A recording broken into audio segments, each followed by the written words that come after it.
নমস্কাৰ বন্ধুসকল, আপোনালোক সকলোকে স্বাগতম জনালো আজিৰ অন্য এটা ভিডিঅ'লৈ। আজি আপোনালোকক নতুন ঘৰটো দেখুৱাব বিচাৰিম। নতুন ঘৰৰ পৰিৱেশ য'ত আমাৰ ঘৰটো আছে তাতে নতুন ঘৰটো বনোৱা নাই। এয়া সম্পূৰ্ণ বেলেগ এটা মাটিত এই ঘৰটো বনাই থকা হৈছে। এয়া হৈছে ঘৰটোৰ আগফালৰ যি খেতি, সেয়া চাওক আগফালৰ পৰিৱেশ। এয়া হৈছে আলু ৰুই থৈ দিয়া হৈছে। এয়া হৈছে গোটেইখিনি আলু। এয়া হৈছে গোটেইখিনি ইফালে আলু আছে আৰু ইয়াতে এইখনলৈকে আলু আছে। তাৰপিছত আৰু সেইফালে লাই শাক, গাহৰিৰ লগত খুব ধুনীয়াকৈ খাব পাৰি এই পৰিৱেশ বৰ্তমান সময়ত। যিহেতু নিউ ইয়েৰ চলি আছে আৰু এতিয়া গাহৰি খোৱাৰ বতৰ, গতিকে লাই শাক খুবেই দৰকাৰ। আৰু অলপ আগত আছে ধনিয়া অলপ আছে আৰু সেইফালে চাওক এয়া হৈছে ৰাস্তা। অলপ ভিতৰত ঘৰটো বনালোঁ কিয়নো গাড়ীৰ যিটো অহা যোৱা চলি থাকে সেইকাৰণে অলপ ভিতৰত বনাইছোঁ আৰু যাতে ভৱিষ্যতে আমি ঘৰৰ আগফালে কিবা কিবি কৰিব পাৰোঁ তাৰ বাবে।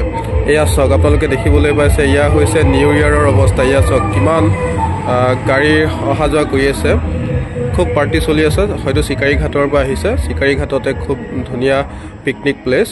এয়া চাওক আৰু আপোনালোকক এয়া দেখুৱাবলৈ চেষ্টা কৰিম। এয়া চাওক ৰাস্তাত খুব অহা যোৱা কৰি থাকে, সেয়েহে অলপ ঘৰটো অলপ ভিতৰত বনালোঁ যাতে গাড়ী মটৰ সেই মাতবোৰ যাতে ঘৰত নাহে, তাৰ বাবেই আমি অলপ ঘৰটো ভিতৰত বনালোঁ।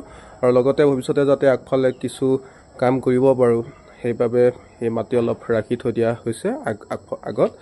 আৰু বন্ধুসকল, এইফালে ৰাস্তাটো বনাব বিচাৰিছোঁ। এইফালে ৰাস্তাটো হ'ব ইয়ালৈকে সোমাই অহা ৰাস্তা আৰু ইয়াৰ পৰা এইখিনিলৈকে হ'ব ৰাস্তা আৰু এইখনৰ পৰা সেইফালে হ'ব খেতি। গোটেইখিনি খেতি কৰিম আগফালে, ইমানৰ পৰা সেই আগলৈকে খেতি হ'ব। লগতে এয়া হৈছে ঘৰটো, আপোনালোকক দেখুৱাবলৈ চেষ্টা কৰিছোঁ। আৰু এয়া হৈছে খটখটি জখলা, যিহেতু মিচিং চাংঘৰত জখলা থাকে। এয়া হৈছে জখলা আৰু জখলাৰ পৰা উঠাৰ পিছতে এয়া হৈছে বাহিৰৰ ফাল। এয়া গোটেইখিনি টাইলছ লগাব বিচাৰিম। এয়া হৈছে সোমোৱাৰ পিছতে এয়া হৈছে এটা কোঠা। এয়া আৰু তাৰপিছতে এইফালে এটা আছে ৰুম। ইয়াতে এটা ৰুম, ইয়াতে ঢকুৱাবোৰ আছে। যিহেতু ইয়াৰ পৰা ডিছপ'জেল বনোৱা হয়, গতিকে ঢকুৱাবোৰ ইয়াতে থৈ দিয়া হৈছে। এয়া চাওক আৰু এয়া চাওক, এয়া হৈছে মিচিং চাংঘৰৰ পৰম্পৰা ৰাখিব বিচাৰিছোঁ, তাৰ বাবে এয়া ব্যৱস্থা কৰা হৈছে। আৰু এয়া চাওক,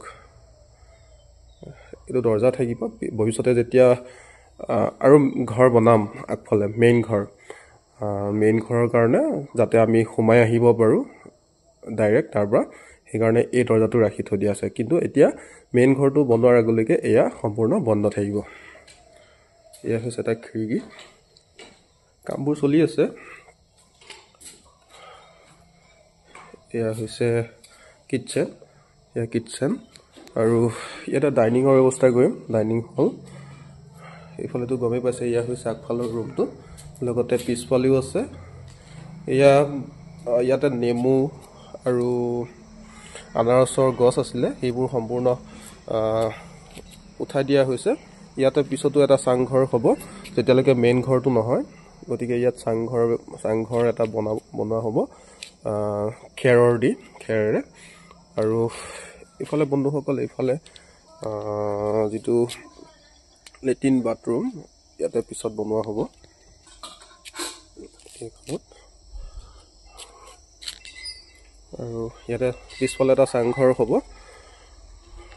খেৰৰ পৰা বনোৱা হ'ব। সেইটো কি খেৰ বুলি কয় গম নাপাওঁ অসমীয়াত, গতিকে সেই খেৰৰ পৰা উলু হ'ব চাগে, উলু হয়। সেই উলু খেৰৰ পৰা ইয়াতে চাংঘৰটো বনোৱা হ'ব, যাতে পৰম্পৰাটো থাকে। আৰু বৰ্তমান সময়তো খুব গৰমৰ প্ৰখৰ বাঢ়িছে, সেইবাবে যাতে পৰম্পৰাগতভাৱে ঘৰটো নিৰ্মাণ কৰিব পাৰোঁ, যাতে আমি গৰমৰ পৰা কিছু হ'লেও যাতে হাত সাৰিব পাৰোঁ, তাৰ বাবেই সেইটো আমি উলুৰ পৰা সেই ঘৰটো নিৰ্মাণ কৰিম বুলি ভাবিছোঁ। আৰু সেই ঘৰটো ইয়াৰ পৰাই হ'ব, ইয়াৰ পৰাই ষ্টাৰ্ট হ'ব সেইফালে। আৰু বৰ বেছি ডাঙৰ নহ'ব, যিটো এতিয়া ঘৰ আছে সেই ঘৰটো ভাঙি পেলাই সেই খুঁটাবোৰে ইয়াত ইউজ কৰিব বিচাৰিম। আৰু খুঁটাবোৰ কিছু অলপ চুটি, গতিকে সেইটো ব্যৱস্থা কৰিব লাগিব যাতে অলপ ওখকৈ বনাব পৰা যায়। এয়া হৈছে বন্ধুসকল, চাওক খুব ধুনীয়া লাগিছে নহয়নে বাৰু?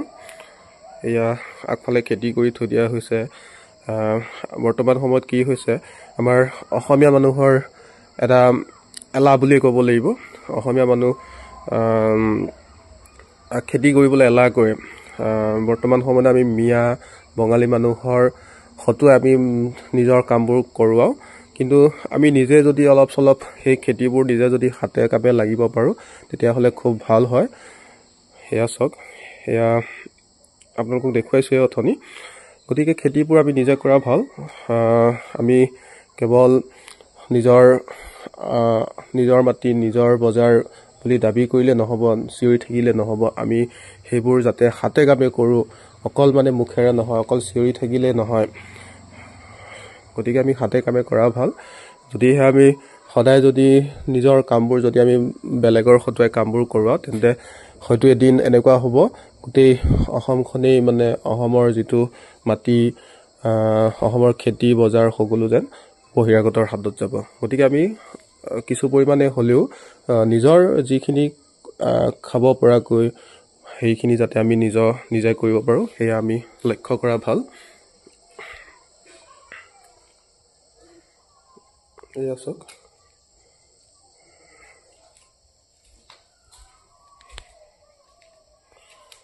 আৰু বন্ধুসকল আপোনালোকক অলপ তলৰ পৰা চাংঘৰৰ পৰিৱেশটো দেখুৱাবলৈ চেষ্টা কৰিম।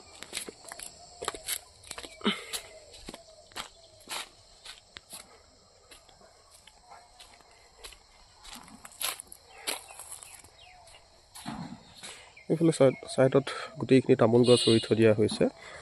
এয়া হৈছে চাংঘৰটো। কেনেকুৱা লাগিছে বন্ধুসকল আপোনালোকে কমেণ্ট কৰি জনাব। এয়া হৈছে চাংঘৰ, বনাই থকা হৈছে, কমপ্লিট হোৱা নাই। অতি কেইমাহমানৰ ভিতৰতে ঘৰটো কমপ্লিট কৰিম বুলি ভাবিছোঁ। টকা পইচাৰ কিছু সমস্যাৰ বাবে ঘৰটো এতিয়ালৈকে কমপ্লিট কৰিব পৰা নাই। এয়া বনাই থকা হৈছে, মাজতে বন্ধ কৰি দিয়া হ'ল পইচা পাতিৰ অভাৱত। আকৌ ষ্টাৰ্ট কৰিব লাগিব। এয়া চাওক, ইয়াৰ পিছফালে সেইটো লেট্ৰিন বাথৰুম বনাব লাগিব পিছফালে, আৰু পিছফালে ঘৰ এটা হ'ব, চাংঘৰ। এয়া চাওক, আপোনালোকে কমেণ্ট কৰি জনাব কেনেকুৱা লাগিছে ঘৰটো। আৰু যদি ছাজেশ্যন দিবলগীয়া আছে, যদি কিবা ঘৰটোৰ সম্পৰ্কত, তেন্তে আপোনালোকে কমেণ্ট কৰি সেয়াও দিব, ভাল লাগিব। শেষত আপোনালোক সকলোকে ধন্যবাদ। ইমানতে ভিডিঅ'টি সামৰণি মাৰিব বিচাৰিছোঁ। ধন্যবাদ সকলোকে।